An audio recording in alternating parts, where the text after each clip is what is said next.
My name is Nathan Stock. I'm a graduate student at Grand Canyon University, and I'm currently pursuing my master's in elementary education. Um, I want to talk a little bit about dispositions as an educator. In our foundations class, our instructor, Dr. Martin, has asked us to present a video covering some dispositions that we feel we possess as educators, and then some things we need to work on as future educators. So what I believe as a disposition that I can reflect on and that I feel very passionate about and that I have is curiosity, and curiosity in the sense of I want to support that within my kids. Currently, I'm a family involvement coordinator at Mark Twain Elementary, and I work a lot with families and I work a lot with my kids. And as a teacher, I think it's very important to do those same things and to promote curiosity and encourage your kids to ask questions and to inquire with their teacher what they're looking for. So one of the dispositions was promoting and supporting curiosity while encouraging active inquiry. And so I really feel passionate about that. I think that it's very important. All of our kids are different in the sense of they learn differently, at different paces. And I think when you design an environment that promotes them to ask questions about things, and when you design and develop a curriculum and go into standards even, it's important to push your students to want to ask questions, even at the early ages, at the kindergarten, first grade, second grade, at those levels. It's important to get that curiosity. Another disposition that I really feel very passionate about is demonstrating professional friendliness, warmth, and genuine caring in relationships.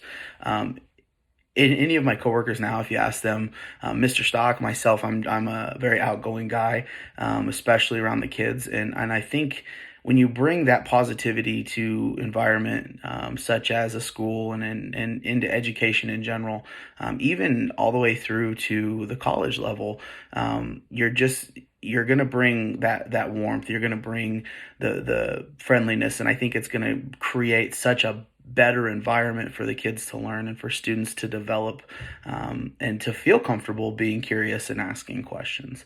So it's definitely important, and I feel very like I said, I keep saying how passionate I feel, and I really do. I feel passionate about the friendliness and warmth and building those positive relationships. And that's with your coworkers, your students, and even your administrators, all the way up to your superintendents and your directors and those kinds of people, because we're all one team and we all have one goal, and that's to provide a quality education and get these kids prepared for the things that they need to be successful in life.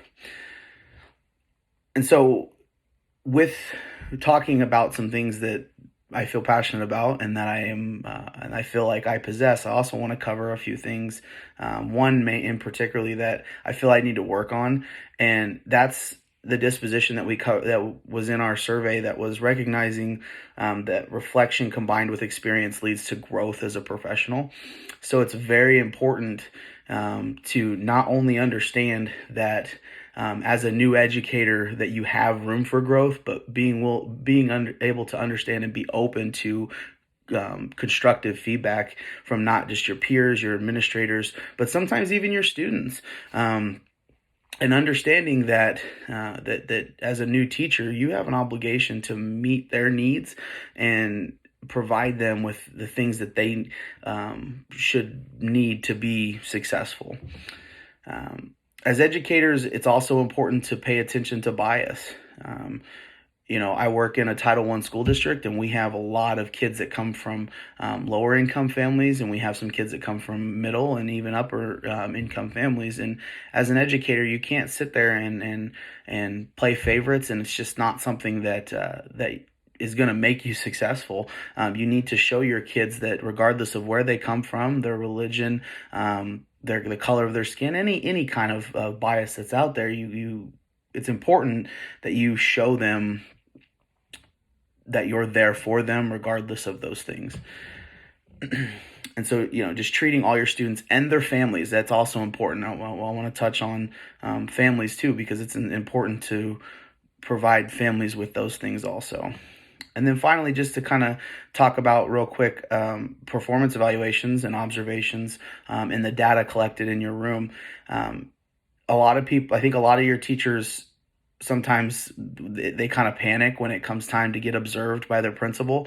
I know in my school I have a few, and my feedback to those kind of people, and even to myself, moving forward, would be to take that observation and take that feedback and utilize it, because you're not perfect and you have to recognize that. And in order for you to provide a more quality education and to provide better education for your kids, it's important that you get feedback, constructive, and you look at it and you take it, and you don't sit there and say, well, they don't know what they're talking about, but you sit there and say, okay, I do need to look at this. Maybe my tone when I'm presenting this material is a little bit too stern, or maybe my environment as a classroom does not represent the environment that I talk about as an educator.